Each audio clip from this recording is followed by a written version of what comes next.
बिस्मिल्लाहिर्रहमानिर्रहीम बिस्मिल्लाहिर्रहमानिर्रहीम अस्सलाम वालेकुम डियर स्टूडेंट्स। उम्मीद है आप सब खैरियत से होंगे। और आज का जो हमारा टॉपिक है वो है रदरफोर्ड्स एटॉमिक मॉडल।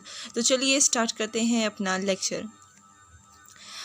आप जानते हैं कि रदरफोर्ड की एटॉमिक थ्योरी 1911 में पेश की गई।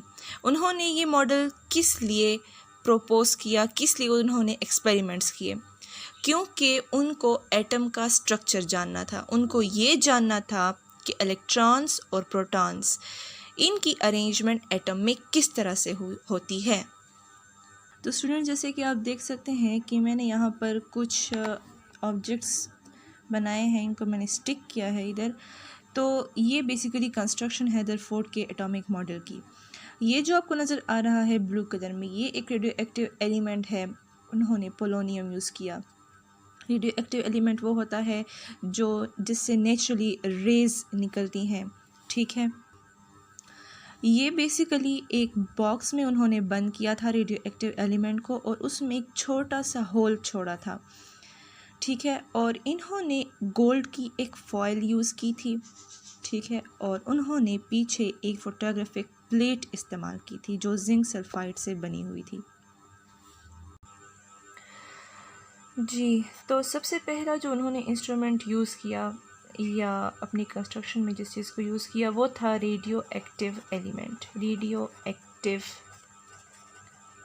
एलिमेंट, तो रेडियो एक्टिव एलिमेंट उन्होंने पोलोनियम यूज़ किया। और ये जो एलिमेंट था इसने किस किस्म की रेडिएशंस रेज़ निकाली, वो थी अल्फ़ा रेज़, ठीक है। अब उन्होंने अल्फ़ा पार्टिकल्स का इस्तेमाल क्यों किया?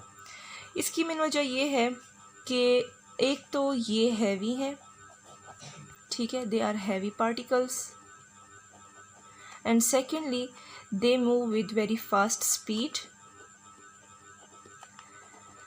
तीसरी बात ये कि ये स्ट्रेट लाइन में मूव करते हैं, ठीक है।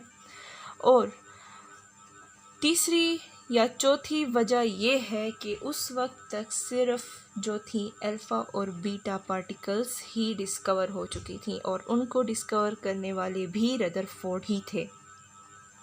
जब वो रेडियो एक्टिविटी को स्टडी कर रहे थे तो इस दौरान उन्होंने ये मालूम किया कि दो किस्म की के रेज़ जो हैं वो एमिट हो रही हैं रेडियो एक्टिव एलिमेंट से, और वो थी अल्फ़ा और बीटा। अल्फ़ा पार्टिकल्स के बारे में ये भी जानना ज़रूरी है कि इन पर चार्ज क्या होता है। इन पर चार्ज होता है डबल पॉजिटिव चार्ज, और ये हीलियम के एटम से रिजेम्बलेंस रखते हैं, ठीक है। जब हीलियम क्या होता है, +2 की फॉर्म में होता है। सेकेंड पार्ट जो इनके कंस्ट्रक्शन का हिस्सा था वो है गोल्ड फॉयल। गोल्ड फॉयल इन्होंने 0.004 सेंटीमीटर थिकनेस की ली,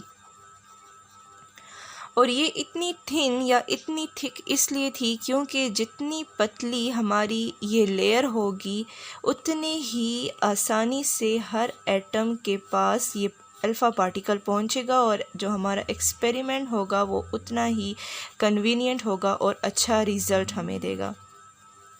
ये जो थिननेस थी, इतना जो मेटल इन्होंने लिया था गोल्ड का, उसमें तकरीबन 1000 एटम्स आते हैं।